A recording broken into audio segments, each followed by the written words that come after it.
એટલું યાદ રાખવું કે માંસ મટન જે ઘરમાં બનતું હોય એ ઘરમાં એ ચૂલા પર કુળદેવીનું નિવેદ જે કરતા હશે એનું નિવેદ ક્યારેય પહોંચવાનું નથી ના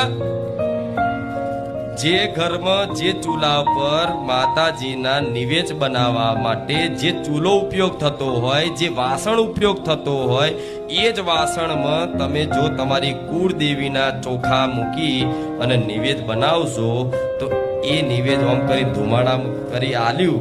માતાજીને ધરાયું તો ચામુંડ માતા હશે કે મહાકાળી હશે કે અંબે હશે કે હરસિદ્ધિ હશે કે ખોડિયાર હશે કે આશાપુરા હશે એ ઘેર રહેવાની કેમ કે માં જગત જનની છે આ વાત ફરી યાદ કરાવું છું જગત જનની છે આદ્ય શક્તિ છે